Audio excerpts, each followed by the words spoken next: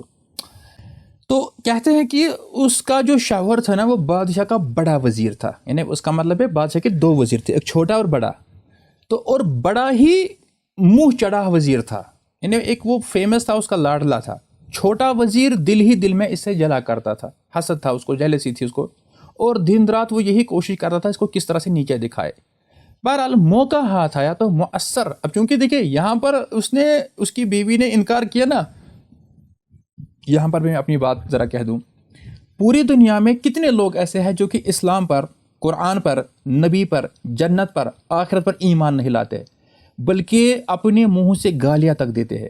نبی محترم علیہ الصلوۃ والسلام کے خلاف لاکھوں کتابیں لکھی گئی ہے، پروپاگنڈا موویز بنائی گئی، بلکہ قرآن تک جلائے گئے مختلف ممالکوں میں۔ ان کو تو اللہ نے اسی وقت نہیں پکڑا، مت پکڑا۔ آج کل دیکھیے پوری دنیا میں 8 بلین لوگ ہیں، ہم تو 1.8 ہی بلین ہیں، باقی سارے غیر، تو پھر وہ ختم ہونے چاہیے۔ قرآن کریم میں ایک آیت ہے جو کہ سورہ فاتر میں ہے، سورہ نمبر 35 کی آیت نمبر 45 یعنی آخری آیت. اس میں اللہ تعالیٰ نے فرمایا کہ اگر اللہ تعالیٰ اپنے بندوں کو ان کی خطاؤں یا غلطیوں پر، گناہوں پر پکڑے نا اسی وقت، تو دنیا میں زمین پر ایک بھی جاندار نہیں بچے گا. ایک بھی جاندار کہا اللہ نے. اس آیت کو بعد میں دیکھ لیجئے گا، بیچ میں بھی یاد آ رہا ہے مجھے یہ کہ دیکھیے یہاں پر تو دیکھیے اس وزیر کی بیوی نے یہ نہیں کہا نعوذ باللہ کہ خدا نہیں ہے، نبی نہیں ہے، قرآن نہیں ہے، جنت نہیں ہے، آخرت نہیں، کچھ نہیں، بلکہ کہا کہ یہ کیسے ہو سکتا ہے کہ یہ کھیر پوریوں کی وجہ سے کیا ہو سکتا ہے، بس اتنا کہا. اب دیکھیے قہر کیا امام جعفر صادق کا قہر کیا برسا. کاشر پر دسگیرن انس تنڈ، یعنی سمجھ رہے ہو بات، یہ وہ بات ہے. تو کیا ہوا کہ اب جو اتنے سالوں سے یہ چھوٹا وزیر اس کے خلاف پروپیگنڈا کرنے کی کوشش، اب اس کو موقع ہاتھ آیا تو مؤثر طریقے سے اس نے بادشاہ کے کان بھرے اور کہا کہ دیکھو بادشاہ سلامت، جو یہ بڑا وزیر ہے نا، اس نے آپ کی حکومت میں جو ہمارا مال ہے، بڑا جو خزانہ ہمارا ہے، وہ بڑا خائن ہے. یعنی اس نے کچھ گھبن کیا ہے، اس نے خیانت کے ذریعے سرکار کی بہت بڑی دولت اپنے قبضے میں رکھی ہے. یقین نہ ہو تو اس کے حساب کی جانچ کر دیکھ لیا جائے. اب بادشاہ جو ہوتے تھے نا، اتنی بات تو صحیح ہے کیونکہ بادشاہ ہوا کرتے وہ کچے کانوں کے ہوا کرتے تھے. وہ خود اپنی عقل سے کبھی فیصلہ نہیں کرتے تھے، بس ان کو جو کہہ دیا کسی نے اس کو وہی اپنا لگتا تھا. بہرحال ملنی تو ان کو سزا تھی، تو بادشاہ نے حکم دیا کہ بڑے وزیر کے حساب کی جانچ پڑتال کی جائے. انکوائری بٹھائی گئی، انکم ٹیکس ڈپارٹمنٹ اب آ گیا. تو جیسے وہ سب کچھ کر دیا گیا تو وہاں پر ان کو کیا کہا کہ بھائی انہیں تو لاکھوں کا گبن کیا ہے. انہیں وہ سارا بڑے وزیر کے سر اس کو لاد دیا گیا. تو بادشاہ کو جلال آ گیا، اس کو غصہ آ گیا. اس نے کہا فوراً ہی یہ جو وزیر ہے اس کو اس وزارت کے عہدے سے معزول کیا جائے، اس کو فائر کیا جائے، ختم کیا جائے، اس کو اس پوسٹ سے ہٹا دیا جائے. اور اتنی نہیں بلکہ اس کی جو ساری جائیداد تھی نا، پراپرٹی تھی نا، اس کا تمام مال و متاع ضبط کر کے اسے شہر بدر کر دیا. ایک تو ساری پراپرٹی ضبط کر سیز کر دی گئی اور اس کو ایگزائل کر دیا گیا اس جگہ سے. اب جو وزیر بیچارہ کل تک حکومت کے ہر سیاہ و سفید کا مالک تھا، آج جب اس پر شاہی عتاب نازل ہوا تو سب کچھ چھوڑ کر اسے اپنی بیگم کے ساتھ پاپیادہ خالی ہاتھ اسے اسی حال میں شاہی حدود سے شہر بدر ہونا پڑا. ٹھیک ہے، یعنی اب ان کے پاس اب جس کو کہتے ہیں زیادہ راہ، آج کل کی اصطلاح میں کہیں گے ہم کہ اب گاڑی کا کرایہ تک نہیں ہے، بس کچھ بھی نہیں ہے. بس اسی جو اس کی بیوی تھی اس کے جیب میں 2 درہم پڑے تھے. اب چونکہ بہت وہ آگے چلے، چونکہ اس وقت وہ ای بس تو نہیں آئی تھی، ٹرین اور میٹرو تو نہیں تھی، چلے تو اس نے کہا بھائی ہم کو بھوک لگی. راستے میں کسی جگہ خربوزے بکتے دیکھتے تھے. خربوزہ سمجھتے ہیں نا آپ، کیا کہتے ہیں اس کو انگریزی میں؟ ہاں، آپ کو اردو کم سمجھ آتی ہے نا، تو میلن. بہرحال کچھ جگہ پر میں نے دیکھا ہے کہ ایک جگہ جو ہے نا کسی نے خربوزہ لکھا ہے، کسی نے تربوزہ لکھا ہے، میلن اور واٹر میلن واٹ ایور. تو اس کی بیگم نے کیا کہ اس نے وہ خربوزہ خریدا اور اس نے 1 درہم اس کو دے کر وہ خرید لیا اور اسے ایک دستی میں باندھ لیا. دستی سمجھتے ہیں آپ، یعنی کہ ایک قسم کا کیری بیگ، ایک کپڑا تھا اسی میں باندھ لیا. اب اس نے سوچا کہ آگے چلیں گے، جب بہت زیادہ بھوک لگے گی تو ہم اس وقت کھا لیں گے اس کو. اب دیکھیے جس دن اس وزیر کو شاہی حکم سے شہر بدر کر دیا گیا نا، اسی دن جو بادشاہ تھا نا، اس کا بیٹا یعنی جس کو ہم شہزادہ کہتے ہیں، پرنس، وہ صبح سویرے شہر کو گیا تھا. اب ناؤ ہی از مسنگ. لیکن شام تک جب وہ شہزادہ گھر نہیں آیا نا، اب وہ چھوٹا وزیر جو ہے نا، اس نے موقع کو غنیمت سمجھا. اس نے کہا بھائی، اس نے دیکھا کہ بادشاہ جو ہے شہزادے کے متعلق بڑی تشویش میں ہے، تو اس نے کہا کہ یہ سارا کام بڑے وزیر کا ہے، کیونکہ ہم نے جس راستے سے اس کو ایگزائل کیا ہے، شہر بدر کیا ہے، تو میں نے اسی راستے سے اس کو دیکھا، ہمارا شہزادہ وہی سے گیا تھا. ہو سکتا ہے اس نے دشمنی میں یہ اپنا انتقام لینے کے لیے شہزادے کو کوئی نہ کوئی تکلیف پہنچا گئی. اب یہ سن کر بادشاہ نے، وہ کچے کانوں کا، یہ سن کر بادشاہ نے بہت سے سواروں کو چاروں طرف دوڑایا کہ وزیر جہاں بھی ملے اسے فوراً گرفتار کر کے لے آئیں. سوار گئے اور آنن فانن جب وہ گئے تو دے گریبڈ ہم. انہوں نے اس بیچارے کو، وزیر کو جو ہے نا، جو ایکس وزیر، جو ایکس منسٹر تھا، اس کو جو ہے گرفتار کر لیا اور اس کو زنجیریں پہنا کر بادشاہ کے حضور پیش کر دیا. یہ ساری کہانی چل رہی ہے ابھی، یہ سیزن 2 چل رہا ہے اس کا. ٹھیک ہے، تو وزیر کے ہاتھ میں رومال میں بندھا ہوا خربوزہ تھا نا، وہ جو انہیں خریدا تھا 1 ریال میں، تو یہ ان کے ہاتھ میں تھا. ان کو کیونکہ پکڑ لیا گیا، گرفتار اریسٹ کر لیا گیا ان کو. تو بادشاہ نے پوچھا یہ ہاتھ میں کیا ہے؟ بیچارہ وہ معزول وزیر جو ہے نا، اس نے عرض کیا حضور یہ تو خربوزہ ہے. لیکن جب وہ یہ کھول کر دیکھا گیا تو خربوزہ کی جگہ خون میں لتھڑا ہوا شہزادے کا سر تھا. اللہ، یہ کیا ہو گیا؟ ارے اسے تو خربوزہ لایا تھا، یہ سر کیسے اس کو بن گیا، وہ بھی خون میں. اب یہ دیکھ کر جو بادشاہ تھا، اس کا بیٹا تھا باہر، اس کو غصہ آیا. ایک کہانی چل رہی ہے ابھی، ہاں، اس کو غصہ آیا. اس نے انتہائی وہ غصے میں آیا. اس نے حکم دیا کہ دونوں کو جیل میں بھیج دو اور صبح سویرے ان کو پھانسی پر لٹکایا جائے. اب بیچارے یہ جو معتوب وزیر ہے اور اس کی بیگم، دونوں کے دونوں بس ذلت و خواری. جب جیل میں پہنچے تو ان کا برا حال تھا، انتہائی درجے کی پریشانی ان کو دی. اب اسی حال میں وہ اپنے آپ کی نا وہ انٹروسپیکٹ اپنے آپ کو کر رہے تھے کہ یار، اس نے وزیر نے بولا کہ غمزدہ ہو کر اس نے اپنی بیوی بیگم سے کیا کہ معلوم کیا کہ اللہ کی جانب میں نے کون سی خطا ایسی سرزد ہو گئی ہے مجھے، جس کا خمیازہ مجھے اس بے پناہ مصیبت کی صورت میں ہمیں بھگتنا پڑتا ہے. میں نے ایسا کیا کیا ہے؟ مطلب اب یہ اپنے آپ کو وہ ٹٹول رہا تھا کہ میں نے ایسا کیا کر دیا. اس نے کہا اچانک ہاتھ سے وزارت گئی، پھر ذلت کے ساتھ ہمیں شہر بدر کر دیا گیا، پھر پکڑ کر جیل میں ڈالا گیا اور اب صبح ہوتے ہی ہم کو پھانسی پر لٹکا دیا جائے گا. اب رومال میں بندھے ہوئے خربوزے کا حیرت انگیز طریقہ شہزادے کا سر بن گیا. یہ کیا معاملہ ہے یہ سارا؟ تو اس نے کہا ضرور ہم سے کوئی بڑا گناہ سرزد ہوا ہے. بیگم نے کہا جہاں تک یاد پڑتا ہے مجھ سے کوئی ایسا گناہ سرزد تو نہیں ہوا جس کا عبرتناک انجام سامنے آتا، لیکن کئی دن ہوئے میں نے جعفر صادق کے کونڈوں کے عقیدے پر ایمان لانے سے ضرور انکار کیا تھا. اللہ، تو کتنا بڑا گناہ دکھایا جا رہا. اب جس نے ایک کہانی لکھی ہے اس نے یہ اتنا ٹویسٹ ادھر چھوڑا کہ دیکھو اگر تم نے یہ حلوہ ولوا نہیں بنایا نا تو دیکھو تیرے ساتھ کیا ہوگا. یہاں تو وزیر دیکھو جیل میں چلا گیا، تیری کیا حیثیت ہے؟ تیری کار بک جائے گی، تیرا گھر بک جائے گا، تیرا بزنس ٹھپ ہو جائے گا. ٹھیک ہے. پھر بیگم نے لکڑہارے کی بیوی کو کون سارے اس نے کہا کہ بھئی ایسا ایسا ہوا، ساری اسٹوری بتایا کہ پھر ایسا ایسا ہوا، ان کو پھر یہ مل گیا، ایسا کیا، ساری حقیقت جب اس کو بتائی گئی اس نے کہا ہاں اب میں یقین سے کہہ سکتا ہوں کہ اس گستاخی کا شاہی عتاب کی صورت میں یہ سارا وبال ہم پر پڑا ہے. بیگم نے بھی اس بات پر یقین کر لیا اور سچے دل سے، اب یہاں پر دیکھیے توبہ نہیں ہو رہی ہے، کہا جا رہا ہے کہ سچے دل سے عہد کیا، پرومس کیا کہ اگر اس بے پناہ مصیبت سے نجات ملی تو شاندار اہتمام کے ساتھ امام کے کونڈے ضرور بھروں گی.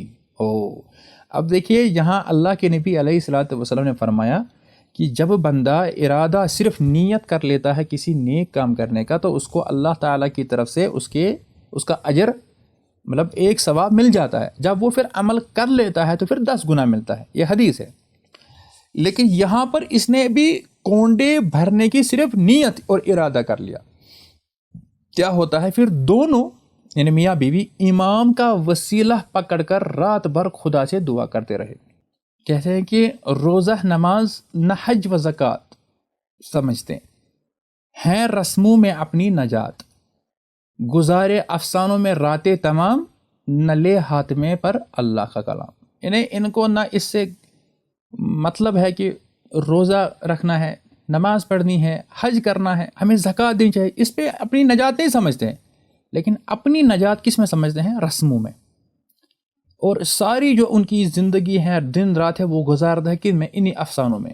ہاں کبھی بھی لیکن وہ اللہ تعالیٰ کا کلام اپنے ہاتھ میں یعنی قرآن کریم نہیں لیتے ہیں. میں یہیں پہ سٹاپ کروں، اس کو ٹو بی کنٹینیو کرے کہ اب تیسرا سیزن بھی اس کا دیکھیں گے. سر کنٹینیو کرے اسٹوری. ٹھیک ہے. جب ایسے مار کی تو سنتا جا اور شرماتا جا. تو ہم کہیں گے اب ان لوگوں سے اگر غیرت ہے تو اپنے اس مسلک سے توبہ کر تو. ٹھیک ہے. تیسرا سیزن شروع ہوتا ہے. اب ادھر جیسے ہی بیگم نے بستے عقیدت کونڈے بھرنے کا عہد کیا، ادھر ویسے ہی حالات نے اپنا رنگ بدلا. یعنی اب سارا سینیریو چینج ہو رہا ہے. یعنی صبح ہوئی تو بادشاہ کا گمشدہ شہزادہ صحیح سلامت گھر واپس آ گیا. ارے کل تو اس کے ہاتھ میں اس کا سر تھا، یہ واپس کیسے آ گیا؟ یہ صرف یہ کس کی برکت ہے؟